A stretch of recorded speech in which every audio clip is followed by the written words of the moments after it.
Okay, yeah, you can begin at any Yeah. time. We're good. Great.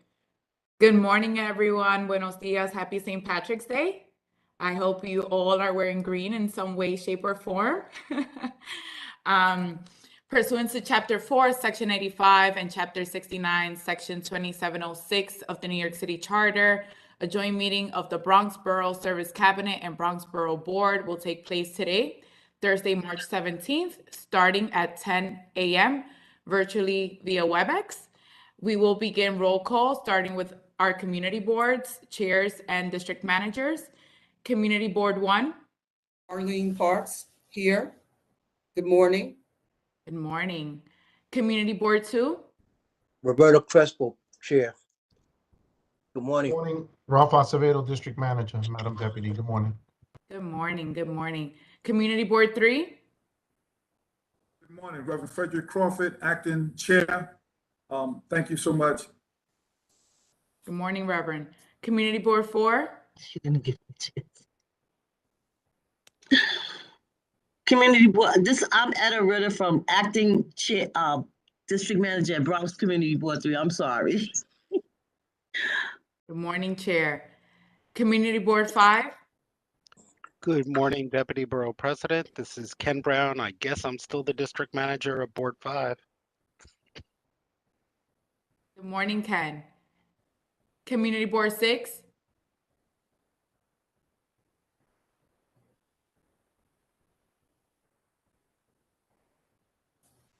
Community Board 7. Good morning, Aisha Bravo, District Manager. Good morning. Happy belated again. Thank you. Community Board 8. Good morning, everyone. Laura Spalter, Chair. Good morning, Kira Gannon, District Manager. Good morning. Community Board 9. Good morning, Madam Deputy. Shirley San Andres Alonso, Assistant District Manager. Good morning, Shirley. Community Board 10. Good morning, everyone. This is Taisha Chambers, CB10 First Vice Chair. Good morning. Community Board 10.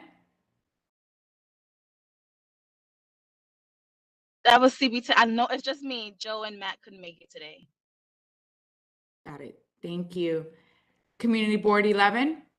Harriet Lasky, representing Jeremy Wanecki, Community Board 11. Good morning, everybody. Good morning. Community Board 12. Good morning, everybody, and good morning, Madam Deputy. This is Dr. Michael Burke, Chairman of Community Board 12. Good morning, Doctor. Good morning, Community Board, George Torres. Good morning, George. Great. City Council members and representatives. We'll start with District 8, Madam Deputy Speaker, Diana Ayala. Good morning, Jose Rodriguez here. Can you hear me? Good morning, Jose. District 11, CM Eric Dinowitz.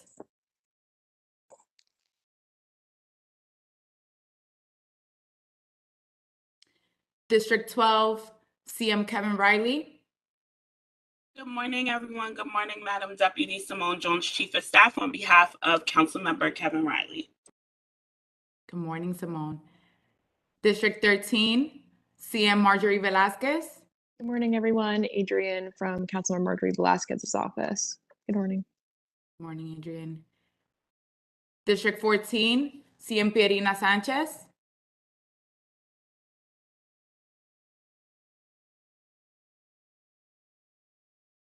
District 15, CM Oswald Feliz.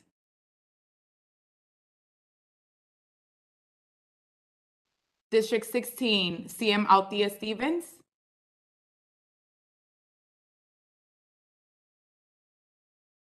District 17, CM Rafael Salamanca. Good morning to all. Shannon Knox, Deputy Chief of Staff, representing Councilmember Rafael Salamanca. Good morning. Good morning. Great to see you. District 18, CM Amanda Farias.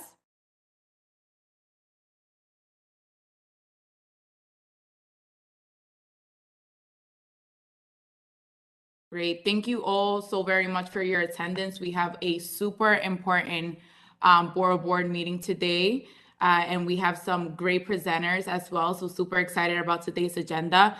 Before we move on to our agenda and our run of show, I want to acknowledge our partners in government from our various city agencies that are gathered here today virtually. We'll start alphabetically.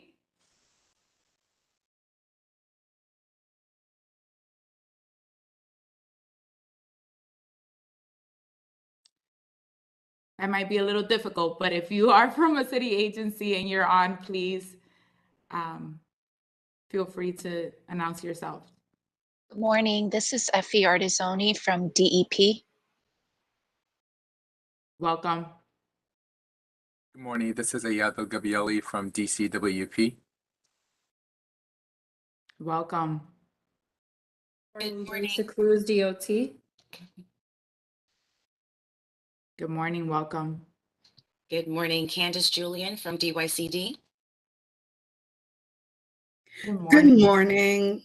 Lisa Hayes from DYCD, along with my colleague Candace. Good morning, Anita Antonetti from DYCD, and I'm happy to see so many community faces here at this meeting. Thanks. Good morning. Thank you for joining us. Good morning, everyone. It's Orlando Torres from the New York City Commission on Human Rights. Good morning, Orlando. Thank you for joining us. Is that it from our city partners? Great. Once again, thank you so very much for joining us. As I mentioned earlier, we have an exciting run of show today. With us, we have a representative from DYCD, from the Summer Youth Employment and Neighborhood Advisory Board. Is it Candace Julian? Yes, good morning, Deputy Borough President. Wonderful. Director of Strategic Outreach. So we'll hand over the virtual floor to you. Excellent, thank you. And good morning, everyone, Borough Hall staffers, council member staffers, and of course, the community board chairs and district managers. Again, my name is Candace Julian, Director of Strategic Outreach at New York City's Department of Youth and Community Development, here with my colleagues, Anita Antonetti, Senior Director of Strategic Outreach and Neighborhood Advisory Board Liaison, Lisa Hayes. We'll be happy to answer any questions you may have at the end of the presentation and look forward to following up with each of you on various asks in the coming weeks, if not days. To get started, let me go ahead and share my screen. All right, is everyone seeing this okay? That's great. Excellent. Yeah. It may be a lot of new information to absorb for some, or maybe a brief refresher for others. Either way, I thank you for your time. And again, the team at DYCD will be following up in the coming days to move the ball on some of these items covered. So DYCD invests in a network of community-based organizations and programs to alleviate the effects of poverty, to provide opportunities for New Yorkers to flourish. Neighborhood advisory boards, NABs, are made up of 12 community members who identify program needs for specific areas they reside in within their districts, called neighborhood development areas, NDAs. Members are appointed by elected officials from federal, state, and local levels, along with DYCD, to identify program priorities for their neighborhood development area. So what is a NAB? NABs are part of a national initiative called Community Action. This all got started in 1964 when President Lyndon B. Johnson declared a war on poverty, which paved the way for New York City to receive roughly $30 million of annual funding, which DYCD administers to programs like workforce development, SYEP, after-school programs, and so many more. DYCD administers federal community service block grant funding to CBOs to deliver programs and services in the community. This translates to operating contracts for CBOs on average totaling $100,000 or more for 3 years to deliver services in the community, in those neighborhood development areas. New York City is currently divided into 41 neighborhood development areas, each with a neighborhood advisory board to represent the community. NABs do not directly reflect community board lines as they reflect federal poverty lines. So as we work together on filling some of the vacancies we're going to discuss, there's that little caveat that the districts are cut a little different. NABs were established in response to the call for communities to have maximum feasible participation in decisions around programs and services that will alleviate the effects of poverty within their community. And that's why DYCD takes their findings from the community needs assessment into consideration when allocating federal CSBG funding, which is why this board matters, and we seek maximum feasible participation from the community. So to drill down a bit further on what a neighborhood advisory board is, what the members do, let's think of their 3-year term as a cyclical 3-part process. First, the members administer the community needs assessment, and that is going to get started from DYCD's end, I believe July through September. So again, very exciting year. So much happening, and we're embarking on that 3-year community needs assessment. The members then evaluate the community needs assessment to set priorities for what needs to be funded in their community. They do that via surveys and public hearings, and very exciting, this is the first year the community needs assessment is going to be digital. So we look forward to heightened participation from the communities because we want to hear from the residents to know what needs to be funded, what the needs are. NAB members then read and evaluate the proposals to help decide what gets funded. And they, of course, have to be an active community resident to be able to advise on what needs to be done. They need to, know what's going on. Be a PTA member, community board resident, lifelong Bronxite. And in the corner, we're looking at Discover DYCD. It's a great tool for you to use to be able to identify DYCD funded programs in your neighborhood. Okay, so how can we get Bronx participation from 44% to 100% as we embark on this very exciting year administering the community needs assessment? Well, we're in that season where folks are, beating down our doors to serve on community boards. We all have, a great pool of residents who keep us informed of what's happening in the neighborhoods. These are the people we need to serve on the community boards. Bronx has 12 neighborhood advisory boards. And we'll be sharing all of the slides because again, the maps are, cut a little bit differently from the community board maps. And yeah, right now we're at 44% participation and we want to get that up to 100% of participation in advance of the community needs assessment. Again, appointing elected officials, it ranges from the borough president, Congress members, council members, state senators, assembly members. So we will be following up with everyone to, again, boost that participation in the Bronx from 44% to 100%. Here is a snapshot of the results from the 2019 Community Needs Assessment. So again, giving you context as to what this all really means, what it looks like. The Bronx is on what I believe is the left-hand side of the screen, the first 12 rows. And we can see NAB Bronx 8, Kingsbridge Heights, Van Cortlandt Village identified their 3 top needs, the first being basic needs, followed by after-school programs and support for special needs populations, which is something near and dear to my heart.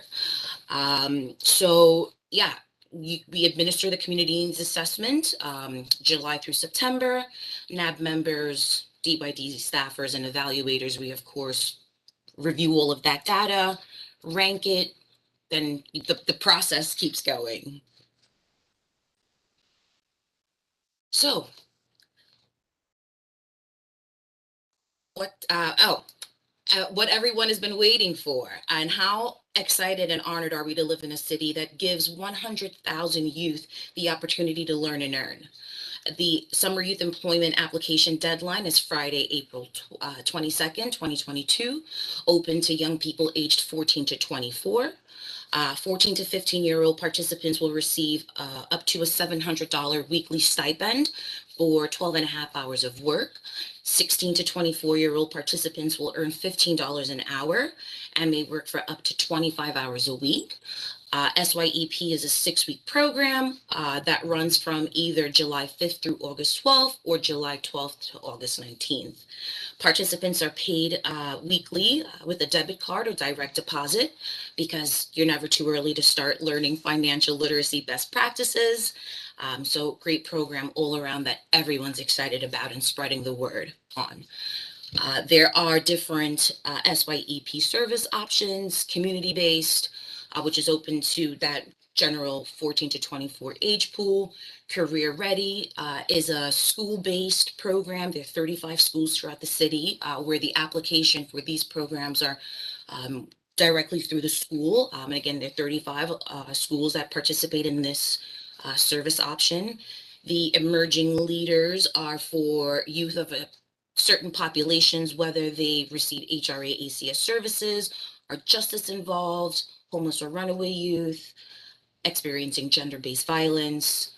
Map to Success reflect the mayor's action plan for neighborhood safety and is a program that operates in some NYCHA developments, and Career First is open to NYCHA development residents to explore career opportunities. So, to sum up the neighborhood advisory boards and lay out a plan of action for maximum feasible participation, first, help us spread the word about serving on a neighborhood advisory board.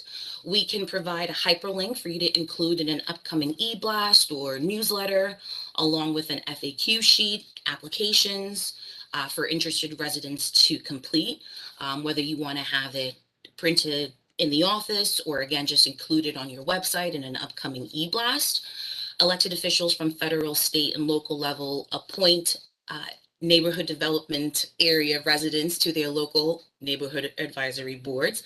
A lot of acronyms we're going to all catch up on when we follow up in the coming days. Assist DYCD in administering the 2022 Community Needs Assessment. We're getting back out into the community. Hopefully there'll be block parties. COVID protocols may or may not be in effect, but we will be gathering in some form or fashion. So please invite us to add the team here at DYCD, myself, on your mailing list. We'd love to come out and table at anything that the community board, the elected officials are hosting. That'll be great spaces for us to collect surveys and hear from the community.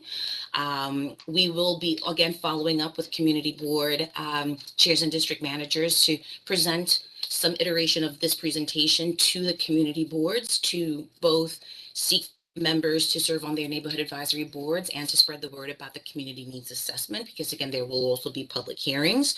And we're going to be tapping into where people meet, block associations, precinct council meetings, PTAs. So please keep us informed. We'll be informing the community of this very exciting year at DYCD. And again, use the discovered DYCD platform to locate DYCD funded programs and services in your area. And that wraps up the DYCD presentation. Our contact information for the unit, the Neighborhood Advisory Board unit, is on the screen. We will be dropping our contact information in the chat, and I am happy, along with my team, to answer any questions anyone may have. Thank you. Thank you so much, Candice. That was super helpful. Thank you for that very detailed breakdown. I'll turn it over to the board for any questions. I see some hands raised. Yeah, I saw Orlando Torres with a hand raised first. Orlando, go ahead and unmute. Thanks so much. Thank you, Candice, for that presentation. I just had a quick suggestion. First, congratulations on this project. It's exciting to see DYCD getting involved in community needs assessments. I was just going to say, there's so many Bronx CBOs and nonprofits that do needs assessments all the time. And so many of them actually, have DYCD youth working there or volunteering over the summer. It'd be great to see those organizations prioritize as like key partners in the NABs, I guess, so that there's some continuity there of the work they've been doing, and also like whatever comes out of those needs assessments can be really grounded in like deep work that's been happening for a long time. So, you know, it's definitely not my role anymore, but I'm excited to see what comes out of it, and happy to support in any way. Definitely. My colleague Lisa Hayes recently did presentations to DYCD service providers around NAB recruitment. We touched on the CNA, so absolutely. We do send the survey out to the service providers. And my colleague Anita could drill down a bit more because they're cornerstones, they're after school programs, seniors. We do send it out to the network. And again, I think this year with the community needs assessment being digital, there'll be increased participation. And we will, of course, hopefully be out there with paper surveys to have a conversation and engage in meaningful ways, which is why I say, please add me to your mailing list. We do share that information with the neighborhood advisory board members as well. They're residents. They, would be the folks that come out and table as well, along with DYCD staffers. So yes, Orlando, thank you for that recommendation. It's something that we have started doing and will amplify, and, hearing you echo that sentiment means we're on the right track. So thank you. Could I just add that we've always been involved with the community, and our community-based organizations do receive funding whenever a request for proposals is released. They are welcome to apply, and many of them do get the award for this one. This is just one program that DYCD administers, and it's one funding stream, but it's based, it is for anti-poverty programs, and it's been going on for the last 58 years. So with the CBOs, it's the participants who can belong on the board, because the requirement is that you live within the neighborhood development area. It's unlike the community boards that you can also work in the community board district. So it's really so that the community has a voice, and that's required by the federal law, that the community has a voice in what's funded in their area. And while DYCD has the mic, good morning again, everyone. I did just want to say that many of the community board members are also NAB members. And so I would like to give a shout out. You may know some of them. So Mr. Alfredo, who's on CB12, Ms. Floretta O'Brien, Ms. Wilson, Jeanette Wilson. And so we have many members who are there, who are working hard. And so if you would be so kind to take at least a little bit of this information back to the community board, I'm sure that they would be enlightened and also would know a little bit about it. But again, to Candace's point, we would be happy to come out and do any presentations that you would allow us to do. So thank you again. Oh, and hi to my very own community board people here. All right, Michael Burke, I saw your hand next. You can go ahead and unmute.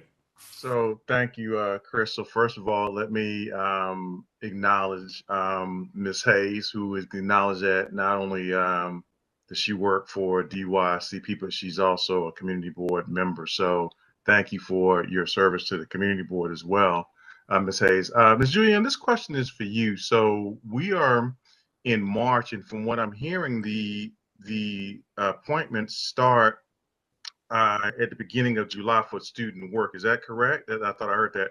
So when would we be when would you be coming to the community boards to give the presentations? Because I would imagine that the applications are going to be due rather soon. That's the first part. And the second part of the question is, would you want to present at a general board meeting, or would you want to present at a committee meeting, the presentation that you just gave? Now, question for clarification. You're saying the appointments start in July. Are you speaking about the neighborhood advisory boards or SYEP? No, I'm talking about SYEP. Yes, thank you for it, because I didn't specify. You're absolutely right. So I'm talking about SYEP. Okay. Anita, is there a department at DYCD that does specific SYEP presentations?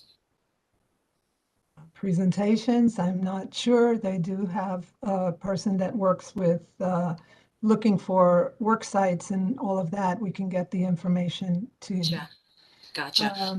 But the applications are being taken now. The deadline is April 22nd. Then they, as you all know, it's a lottery system. We're very grateful to the mayor for expanding because last year we only had 75,000 slots. This year we have 100,000 slots. So it's yay. If we can get any more, it would be just wonderful. So, so the young people will know their assignments and where they're going to work before the July. I believe it's right after the Independence Day that they start working. So they'll know about that way before, and they'll be assigned way before. As for Neighborhood Advisory Board membership, it's on a rolling basis, so we can do presentations at any time and anywhere. So, but we'll get the information, the contact person, and at DYCD for employers and work sites. Can I ask a quick follow-up question? So, I mean, because if the applications are due next month, I know some community boards have already met this month. I know we haven't at CB12, but, it kind of would, in particular as far as it pertains to the SYEP program, we kind of need to get that done ASAP up here in CB12, simply because of the fact that, a number of youth, not only in our community board, but I'm certain throughout the city, would like the opportunity to participate in this program. I mean, I realize that the slots are limited, but the sooner we get the information out, the better. So I guess my question is, outside of community boards, what are your other strategies for reaching out to the youth? As I mentioned, and I mean, DYCD, city agency, we of course share the information with our sister agencies. I know I attended a community board meeting in Brooklyn last night.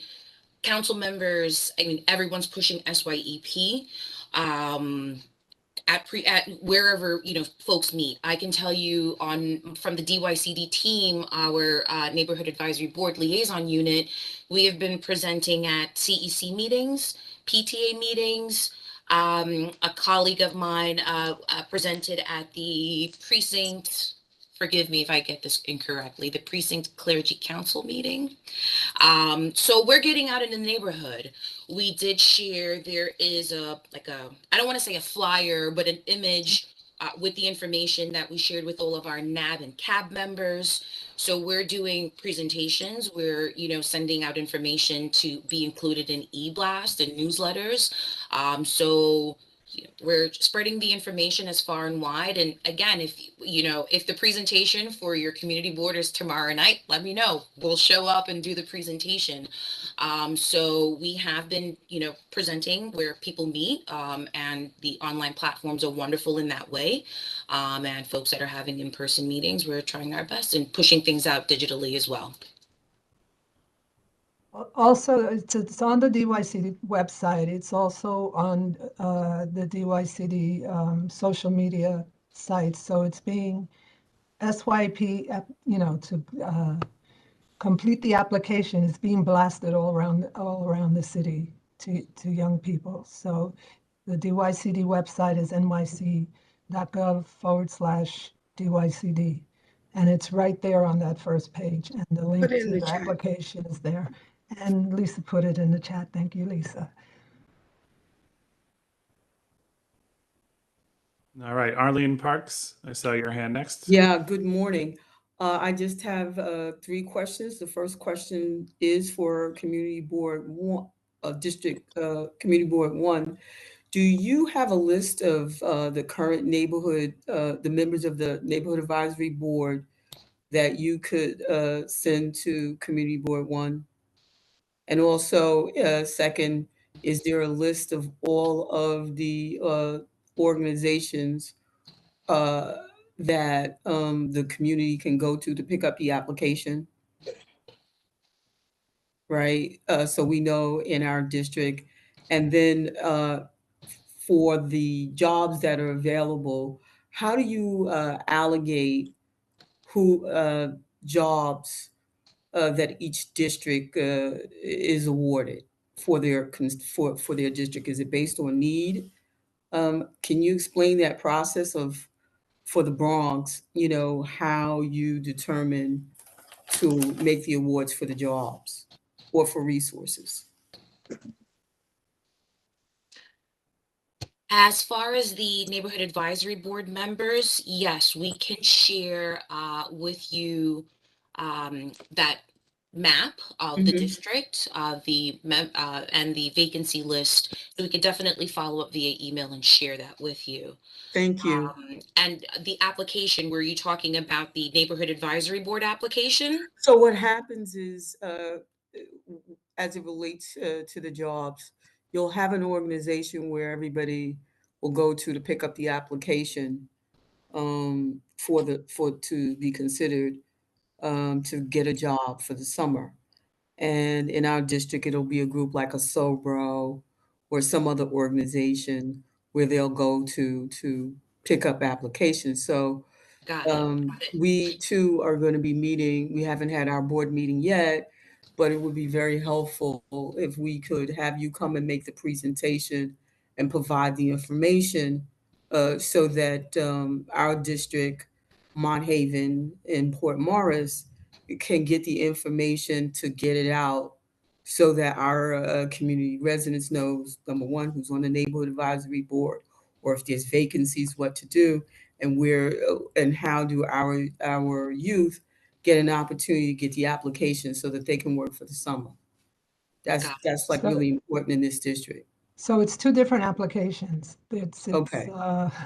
Neighborhood Advisory Board is one application. Right. And we can also, our minimum age for membership is 16, so you can apply for that. And then Summer Youth Employment is a separate application. It's only available online. You can't pick one up.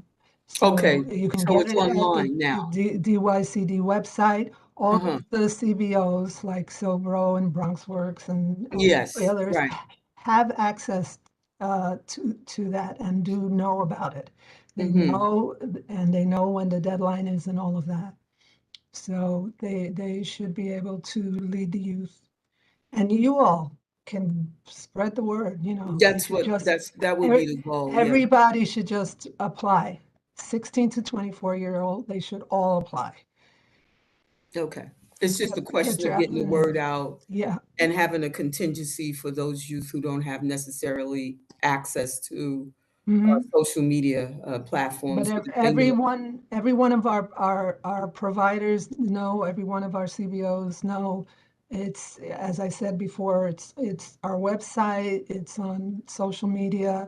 DYCD has YouTube channels, has Facebook pages, you know, Instagram and everything. It's just Okay. being And so pushed out all allocation- over, but yeah, it's okay. online. And allocation for the job opportunities for the summer youth employment program. Is that based on need? That's an internal thing that's handled by a different unit. We do not handle that. So I would have to I will get you the person that you can speak to that will be able to let you know. Thank you very, very much. All right. You're welcome. Right. Pastor Crawford, saw your hand next. Go ahead and unmute. Thank you so much. Appreciate this meeting. Representing Community Board number 3. I was want to know about the organization itself as relates to applicants. Is it person that appointed, or are anyone allowed to submit the application for the Neighborhood Advisory Board? So I'm asking, is there appointees from the community itself, or is it an application that needs to be submitted within the community board? Number 2 is, I'm sorry, but I was not aware of the vacancies in our community. And so I know that I saw the numbers. So I want to fill those vacancies in our community. I want to fill those vacancies. I just need to know the process, what type of people you're looking for, whether or not you want us to recommend them, or you just want anyone who wants to fill it out to be a part of that organization. And number 3, I'm concerned about how many jobs you have available for the Bronx. Because the numbers you gave, was that for New York City or was that just for the Bronx? That's I just want mine. to be clear on that. That's, yeah. It's 100,000 slots for the city. That's available this summer. Okay. So All right. how they're allocated and all of that, that's technical stuff that's done by the unit, the Summer Youth Employment Unit. So I'm going to try and get that information for you and get somebody who can speak to that, because we don't have that information. Sorry to say. Okay, going back to my The original neighborhood question. advisory board members can be any resident of your area that you saw on the maps that Candace was showing before. All we want are people who are interested in helping their community. There are 12 members on each board. 6 are directly appointed by DYCD. The other 6 are recommended by the local elected officials, council people, the assembly people, state senator, congressperson. They can recommend, and they can recommend at any time. The community board can recommend also somebody to be on. We will consider it. It's 2 3-year terms that they serve, and it's voluntary, and they do the work. You know, they're ambassadors. They advise DYCD of what's needed in the community. They meet at least 4 times a year minimum. If we're doing a needs assessment, they will meet a little bit more because they're surveying their community. And that's pretty much what's required of them. And right now, because of the pandemic, we're meeting online, just like we're meeting here. So it's a pretty easy thing. And anybody can fill out the application who lives in the community. The only there can't be a conflict. The only conflict is if they have a immediate household member that works for DYCD, or if they work for an elected official who has a seat on that particular board. That's a conflict of interest, but anybody else, 16 and up, can apply. Thank you. Thank you so much. Thank you. You're welcome. Let's see, Ayad from DCWP has a hand raised. Go ahead and unmute. Hey, good morning, everyone. Candace, thank you so much for the presentation. Is there, as a well-connected, I would say organizer with community members in the Bronx, especially, is there like a blurb or something that you could share with us that we could convey or relate to CBOs as well as schools that we are connected with?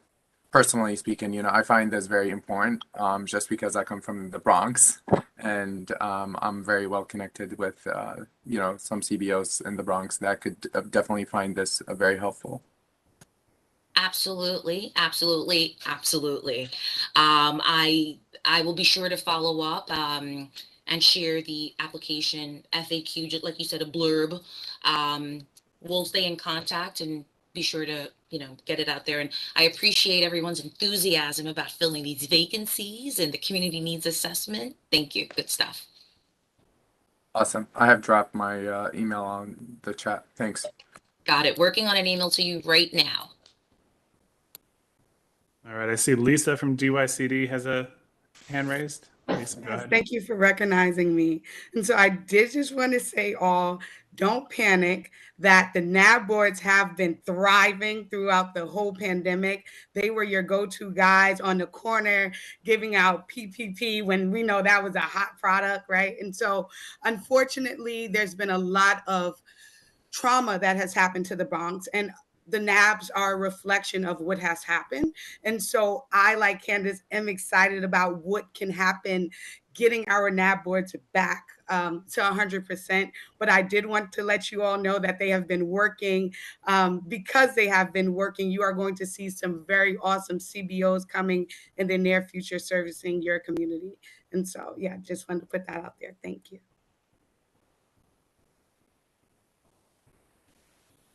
All right. Deputy, I do not see any other hands raised. I was going to raise my hand for some questions because I have some questions as well. Again, thank you, DYCD, for your thoroughness and your attention to all of our questions.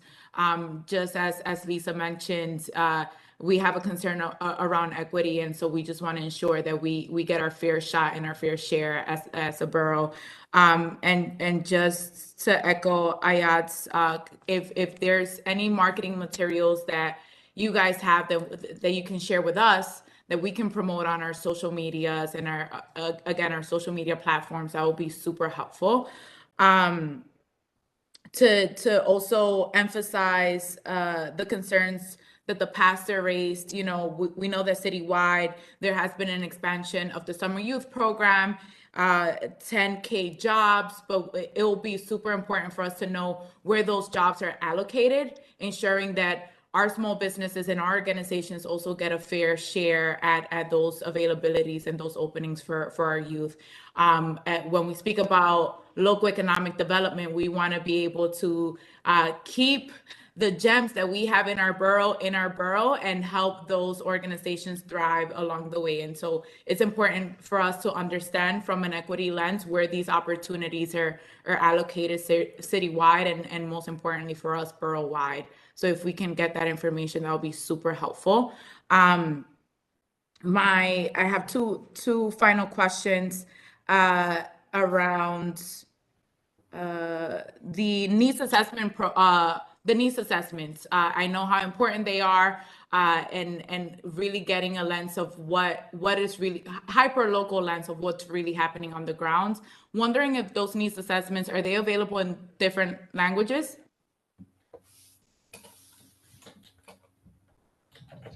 Yes, the city requires us to have them available in 11 different languages. So every time we do it, it's available in the other languages. Thank you so much. And finally, I don't know if your team handles the Saturday Night Lights program. Just wondering if there are any updates in terms of an expansion of that program. It's something that's really important for our borough. We know the successes again on a local level, but wondering if there's any opportunity for further expansion there. That is for youth services. Okay. And I don't have that information, but we can get you that information where you can go to get it. Okay. I'll send it to you. Great.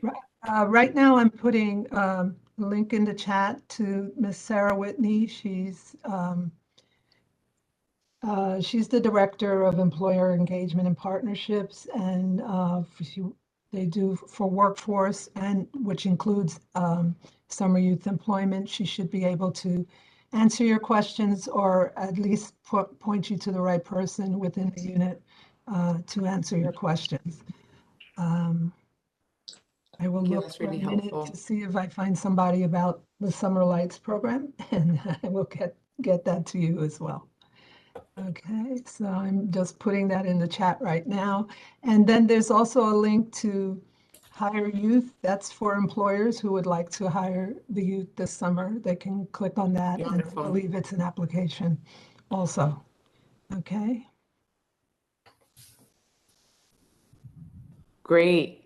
Wonderful. Thank you so much. And I believe Madam Chair has her hand up. Yeah, Arlene, we see your hand. Oh, okay. I just had one final question. Do the NAB members still receive stipends per meeting that they attend?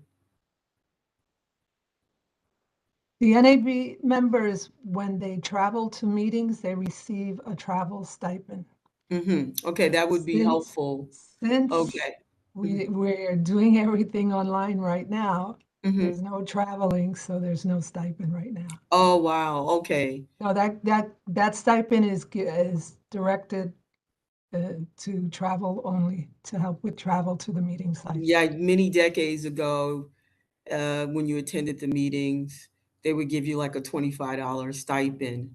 And Right, that but was an incentive for It's people to join the meeting, right? It's an incentive, but if we're not traveling, there's Got you. no- All right, there's no understood. stipend. Thank you very much. Okay, you're welcome.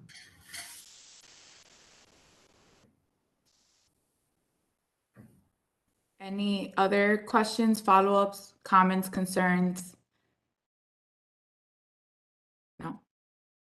Well, again, we just want to thank the DYCD staff for joining us for the thorough presentation. You have our commitment to help spread the word. As you can tell by our enthusiasm, we're excited to, again, help promote. If you can share those marketing materials, that will be super helpful. Feel free to share it with us, and my colleagues here will help spread it to the entire board. So thanks again. Wonderful presentation, super helpful. And we look forward to our future collaboration and partnership. Thank you also very much for your time and enthusiasm. Anita? I was going to thank you all for your enthusiasm, and we look forward to working with you in the future. Thank you so much. The Bronx is home for me too, so.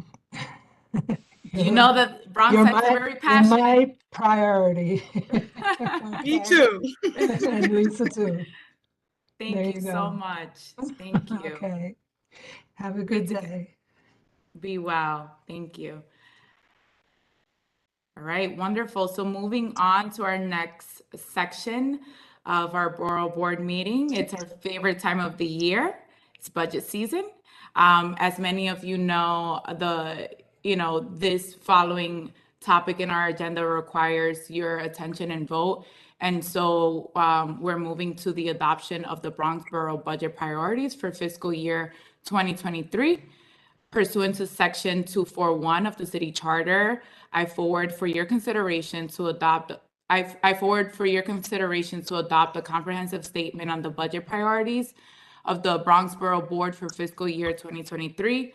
This report is in response to the mayor's preliminary financial plan submitted February 16, 2022. The Bronx Borough Board held a public hearing on February 24th, 2022, where members of the public and representatives of the neighborhood organizations and institutions presented their testimony. And so I'm going to pass over the virtual floor to our Director of Capital Programs, Betty McCray, who, as you all know, has been working tirelessly on this topic. And so, Betty, thank you so much for your commitment, your attention, and the floor is yours. Thank you. Good morning. Good morning. All. Hopefully everyone had the opportunity to read the budget priorities report in response to the mayor's preliminary budget for fiscal year 2022. There is a overall consistency throughout this, and it's cuts, and more cuts. So as part of the PEG, which is the program to eliminate the gap, and with limited exceptions, the agencies were instructed to cut 3% of both their fiscal year 22 and fiscal year 23 city-funded project budgets.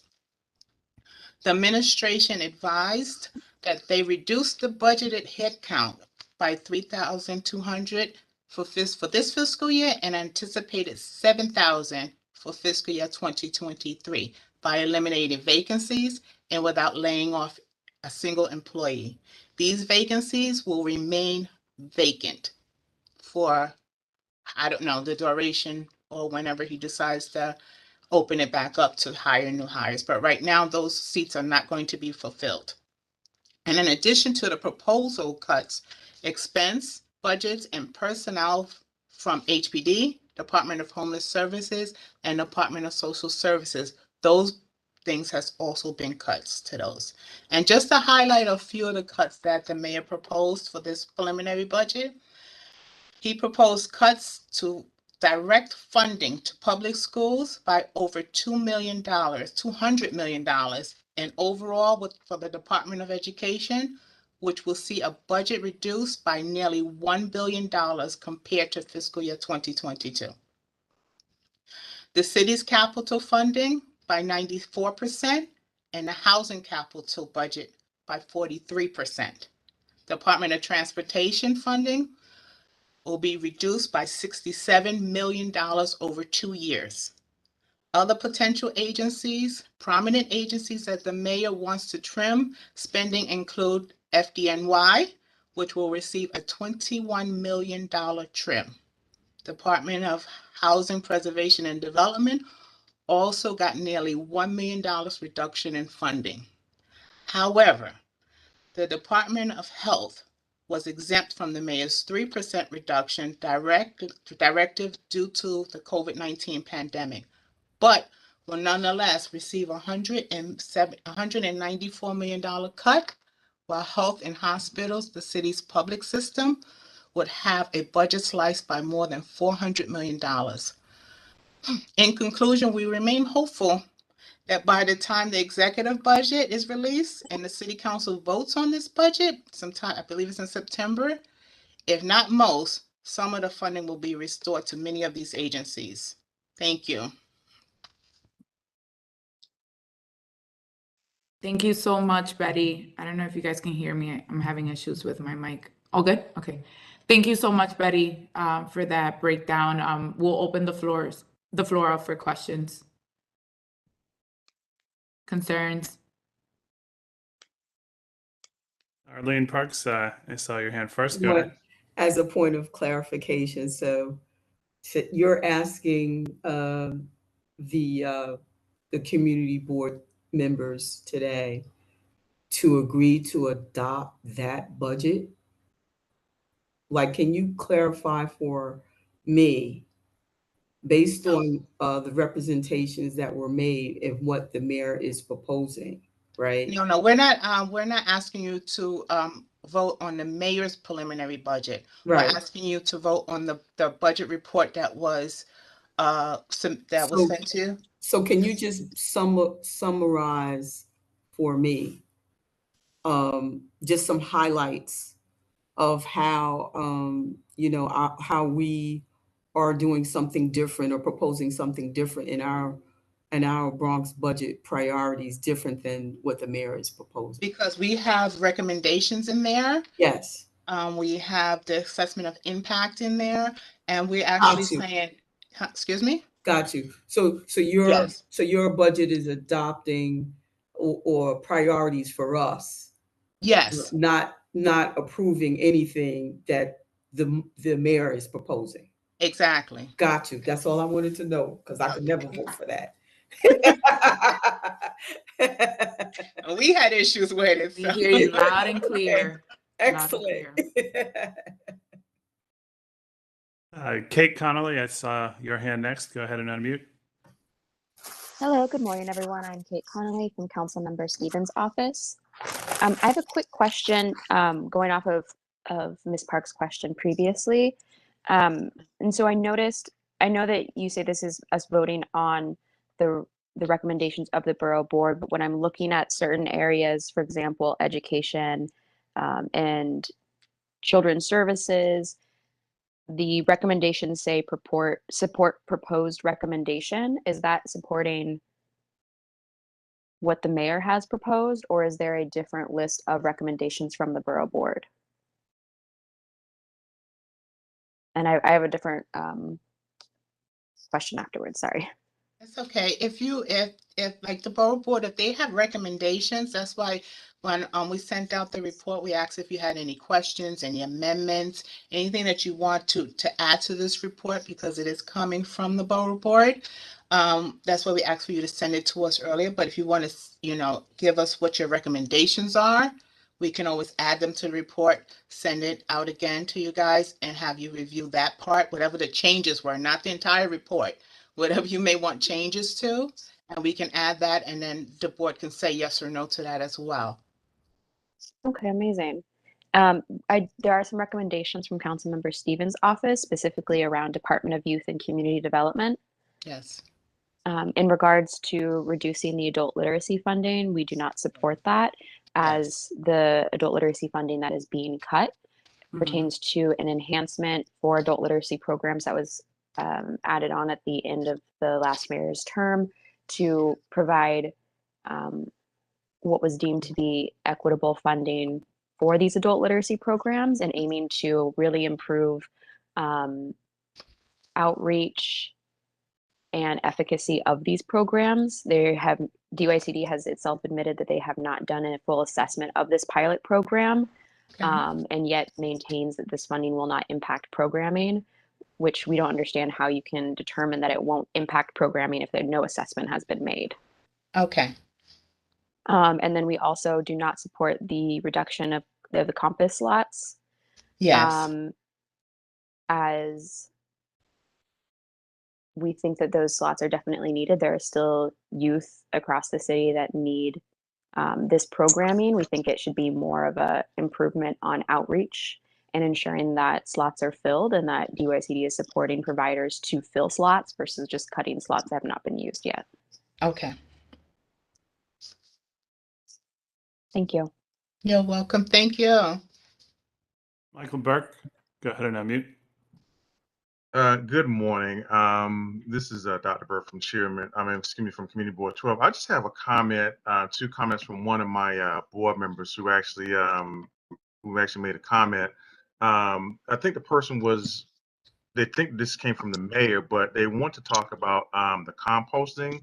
In other words, they wanted to, which I happen to agree with personally, that we do need more composting. So this particular board member was against the cuts in the composting budget as it relates to that. And the board member also mentioned that the DOT street plan hasn't been funded with the budget cuts, which we're aware of. And I think they went on to go towards Bronx Progressives and other transportation advocacy groups, stating that they need $170 million annually for the DOT streets plans. And so what they're asking is, this particular board member asked that we revisit our assessment.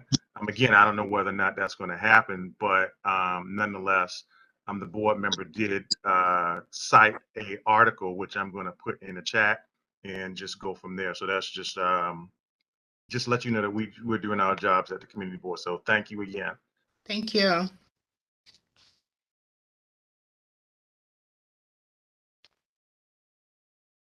do not see any other hands raised at this time, Betty and Deputy. Thank you, Chris. Sure.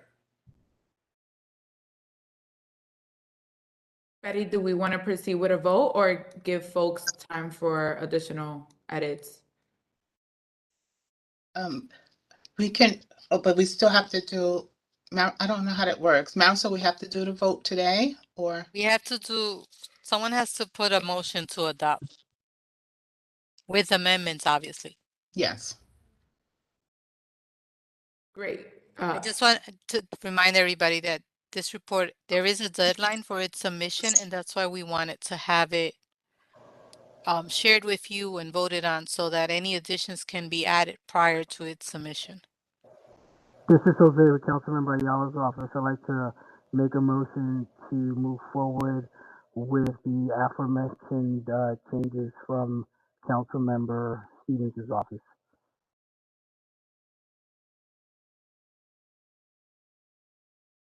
Do we have a second? Community Board 2, Roberto Crespo, seconds.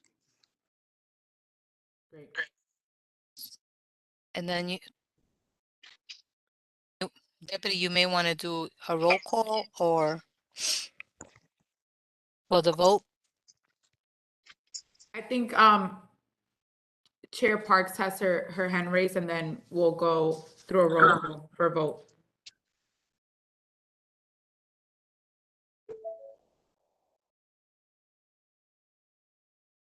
Arlene, Madam Chair. you can unmute if you. Sorry, I was just saying if we could just include in the motion that that we adopt the budget with the condition that individuals can submit recommendations. Yes. Yeah, the motion to vote with amendments. Correct. Yeah. Thank you. All right, so I'll go through roll call, and Chris, were you gonna say something? I don't want to cut you off. Oh, no. It looks like there isn't anyone who's connected by phone. If for some reason there isn't, I'm missing it. Hit *6 to unmute if you need to unmute to vote. Otherwise, if you're using WebEx software, just unmute in the software. Great. So starting roll call on a motion to vote with amendments. I'll start with Community Board 1. Yay. Community Board 2. Yes. Community Board 3. A little concerned. I represent Community Board 3, and I'm not sure if my whole community is in favor, but I'll go with yay. Community Board 4.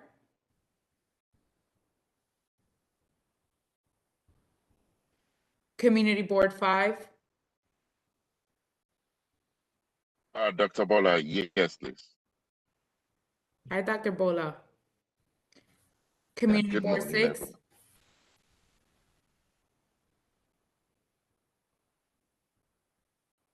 Community Board 7.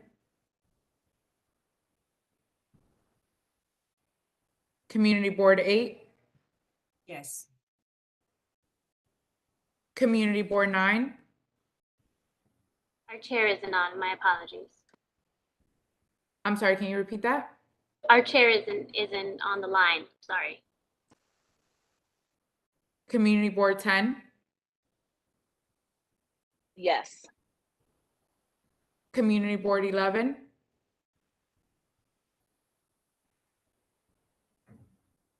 Community Board 12. Madam Deputy, Community Board 12 votes in the affirmative. Thank you. Roll call for council members. Again, this is a motion to vote with amendments. Madam Deputy Speaker, District 8. Yes.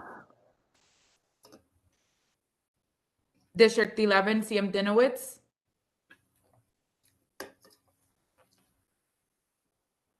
District 12, CM Kevin Riley. Yes. District 13, CM Velasquez. Yes. District 14, CM Sanchez.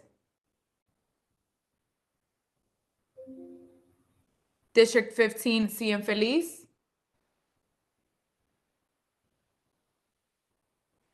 District 16, CM Stevens. Yes. District 17, CM Salamanca. Abstain. District 18, CM Farias.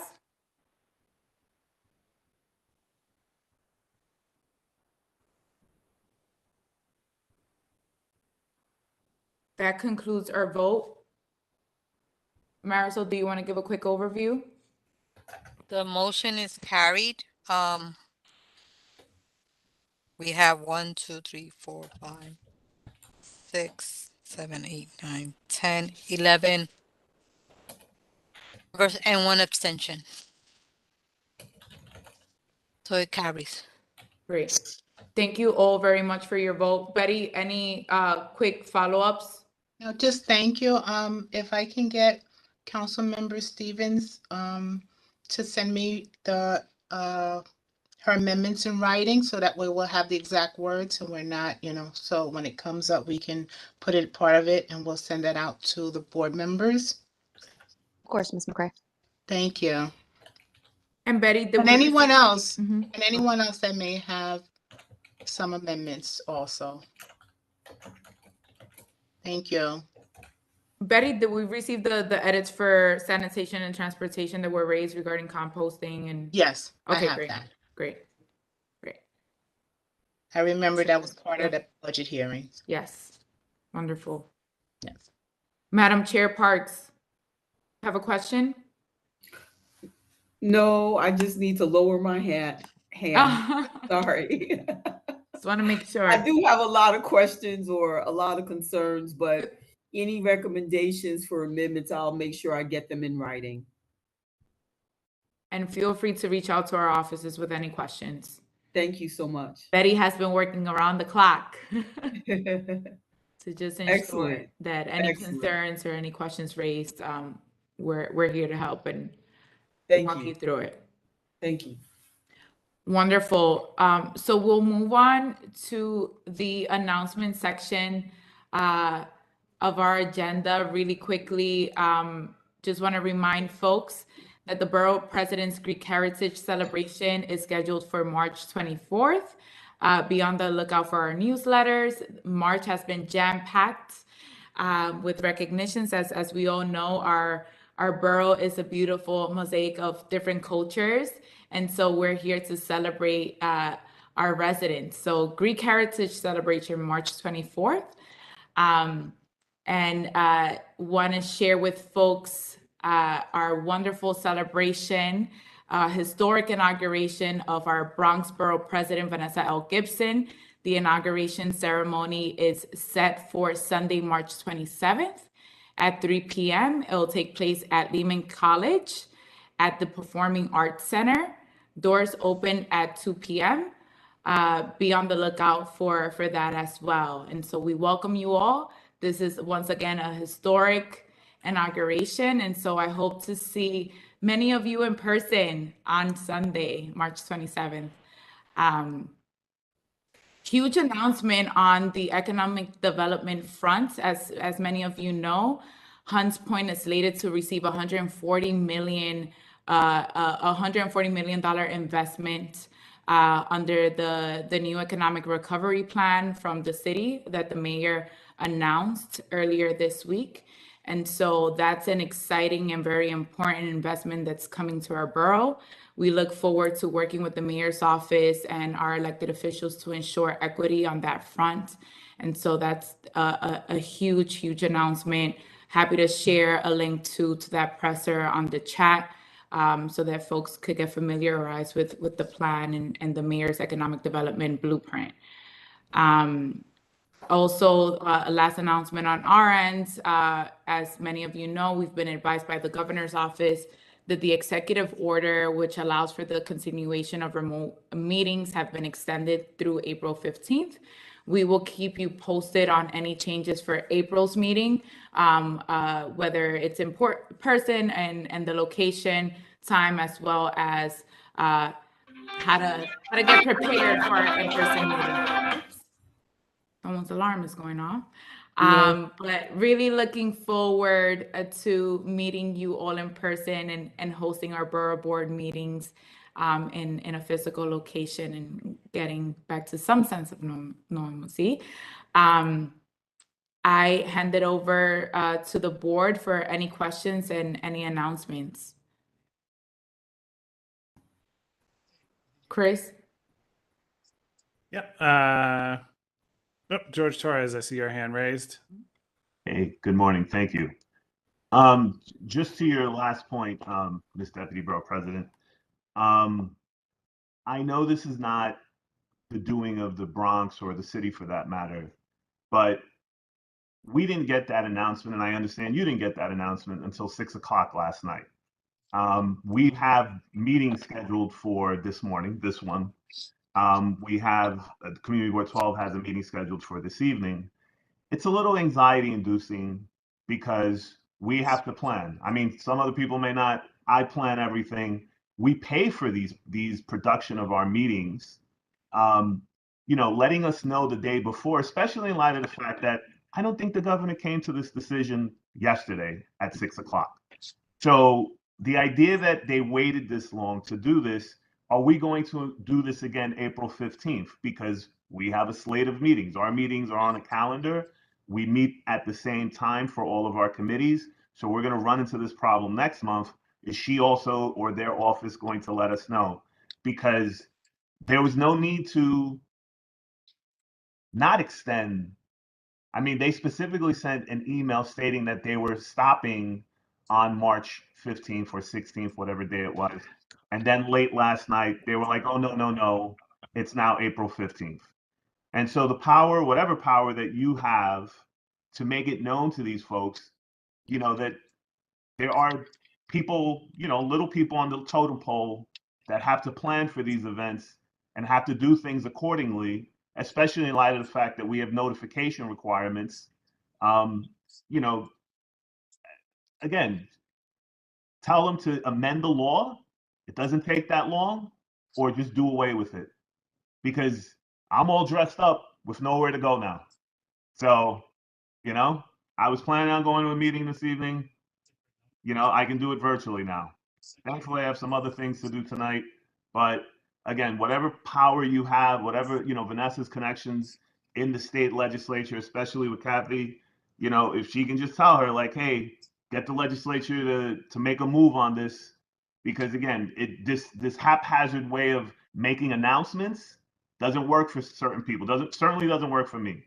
So that's my 2 cents. Thank you. George, couldn't agree with you more. You're preaching to the choir, and my team knows we were sitting at this table right here, anxious with anxiety as well on how to turn this over and how to be fair, right? So I couldn't agree with you more, and that's something certainly that will be in communication with the governor's office to ensure that, one, we have ample time and ample notice, because to your point, from one day to another, I hate ironing in the morning. I have to ask my husband the night before, and I didn't have ample time. So I couldn't agree with you more. And we will do whatever we can on our end to ensure that we have ample time to prepare accordingly. There are things, to your point, that weren't acknowledged. There are folks understanding that there are transit issues as well in our borough, right? So I couldn't agree with you more. And we definitely will be on that. Thank you. I just wanted to make that announcement because of the anxiety that it created for us early on. And I just wanted to acknowledge that. So thank you so much.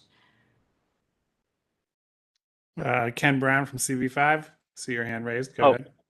Thank you very much. And as a friendly amendment to my fellow toiler, George, would it be possible that we wouldn't get penalized if and when the executive order is raised, that any residual meetings we have in that month be permitted to be virtual?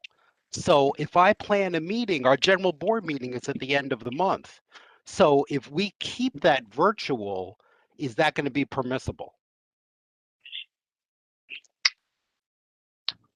Again, valid points, and couldn't agree with you more. We have a city charter to follow, but we will raise these concerns with the governor's office. Thank you very much.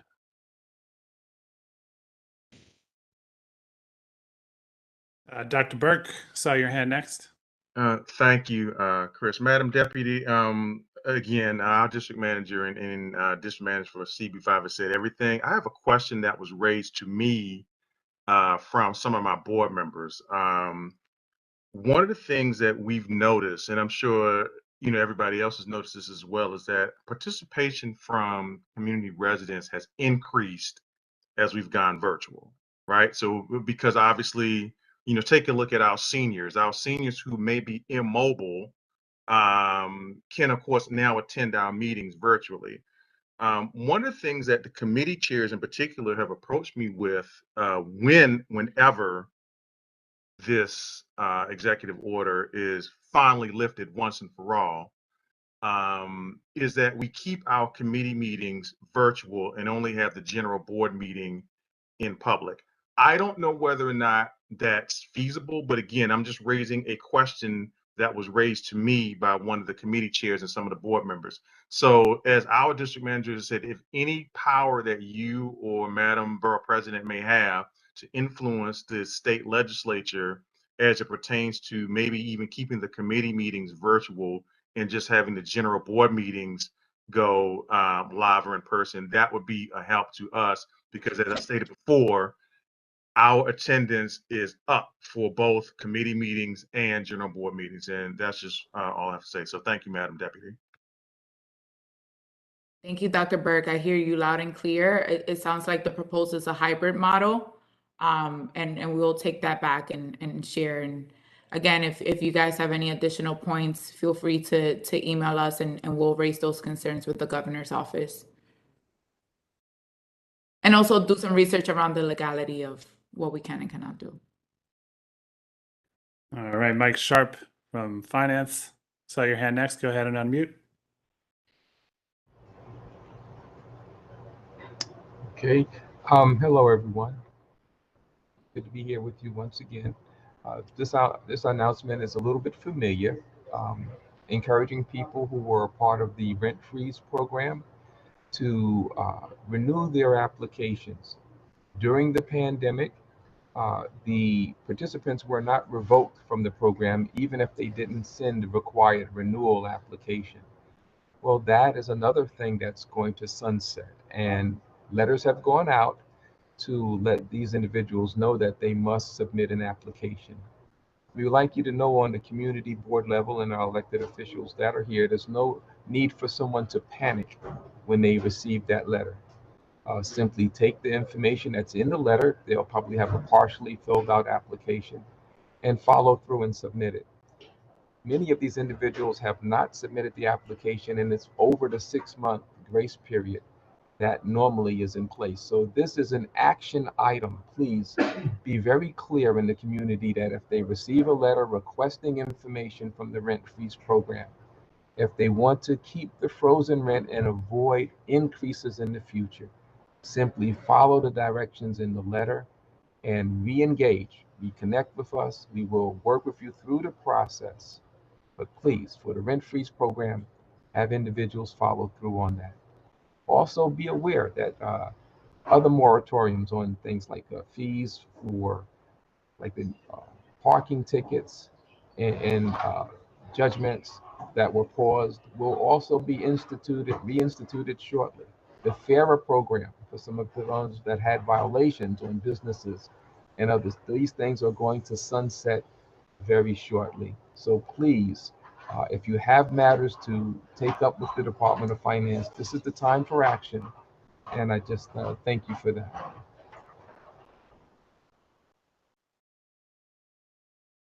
Thank you so much, Mr. Sharp, for sharing those deadlines and updates.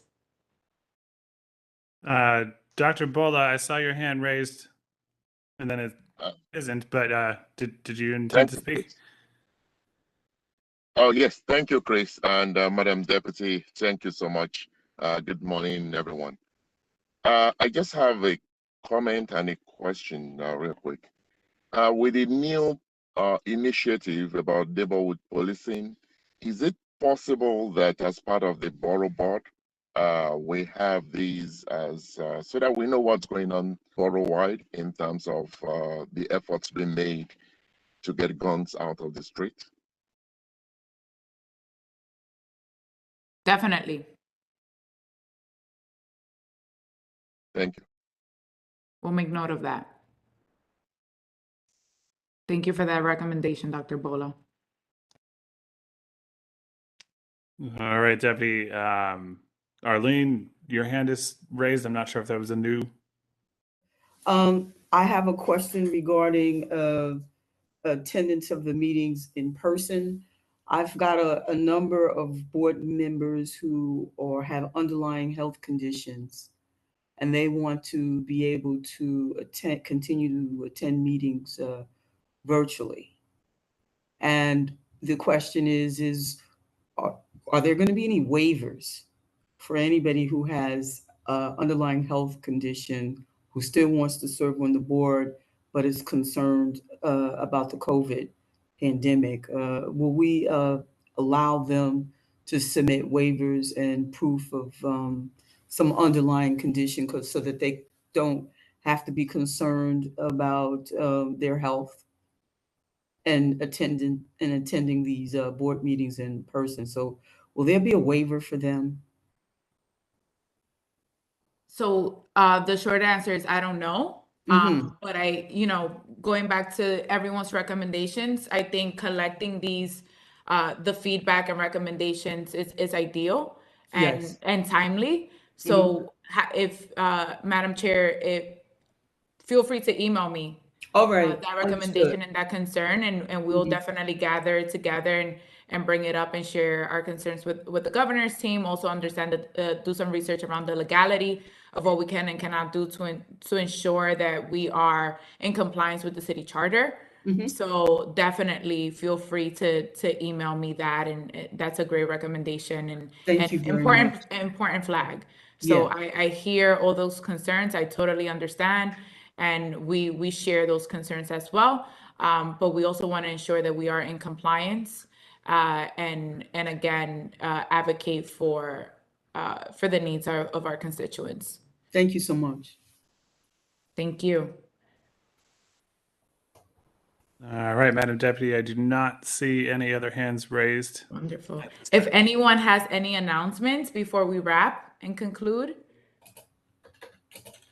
it's March.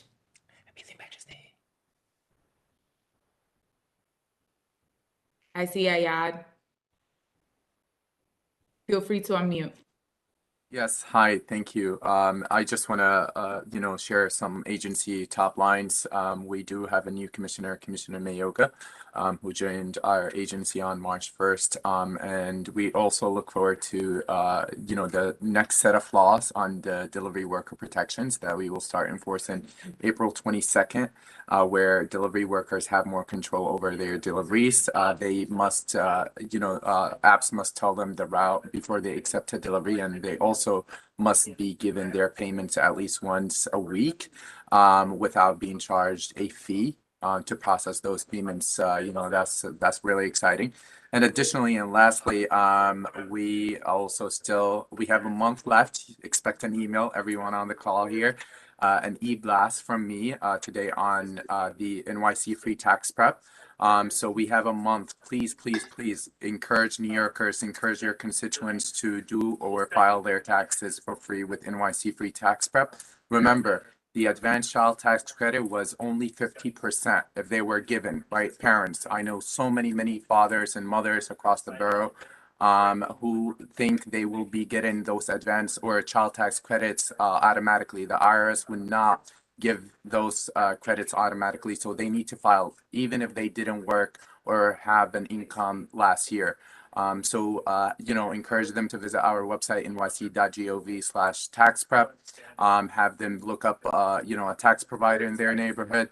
And we have over 100 tax providers across the city, and you guys have my email, so don't hesitate to reach out.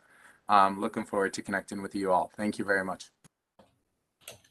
Yeah, thank you so much for that. I know this is not your fault, but I want to raise a quick flag. The DCWP did a collaboration with SBS with the mobile unit to bring tax preparers to an area in the Bronx, and we were notified less than 24 hours before that event. If you guys can bring that back, we're happy to host you here at Borough Hall or work with one of our community board partners to help promote that, because I think it's important to bring the resources to the community. So thank you for Yes. that deadline. But if we can bring the mobile unit back with your staff and your team, that would be super helpful. Yes, we'll do, and we'll connect offline. And my apologies if we didn't give you guys an advance notice, but we did work with MMCC, one of our tax providers there, as well Right. as community organizations in the area around Gun Hill, and we were able to help over 100 New Yorkers file their Beautiful. taxes for free. So, but I'll definitely connect to offline. Thank you. That great turnout just demonstrates the need. So thank you so much for that. I see Orlando Torres with a hand raised. Orlando, go ahead. Thanks so much. Hi, everyone. So just wanted to announce that something I actually mentioned maybe a month or two ago is that effective this past Sunday, March 13th, all domestic workers in New York City are now covered under the New York City Human Rights Law, which means they are protected from acts of discrimination and harassment based on protected class. So things like race, age, disability, gender identity, nationality, are all reasons why no one who considers themselves a domestic worker should be dealing with issues of discrimination and harassment. What this law also means is that anyone who hires a domestic worker to work in their home, their apartment, is now an employer considered by New York City. So it's really important that we educate the city on this addition to the law and what it means for everyone involved, not just the domestic workers. So the Commission on Human Rights is going to be doing a series of days of visibility at the end of the month. The Bronx Day of Visibility will be Tuesday, March 29th. We're going to be on under the 4 train on Fordham and Jerome from 7:30 probably to about 10:30 in the morning. But we are ready, willing, and able, and really looking forward to doing a lot of different outreach on different days with anyone who wants to partner with us. But we'll definitely be in the Fordham section Tuesday, the morning of March 29th. So please feel free to reach out to me if you have any questions, need information, resources. We have a ton of resources on the website already. There's fact sheets in multiple languages, kind of talking about what these protections are. If you want our office to do a workshop for your office, your community board, we already have a bunch scheduled with a lot of the new council member staffs, which is exciting. I want to get everyone trained on this and on our law in general. So please reach out to me for anything related to that, or any questions or concerns you have related to human rights at all. Thanks.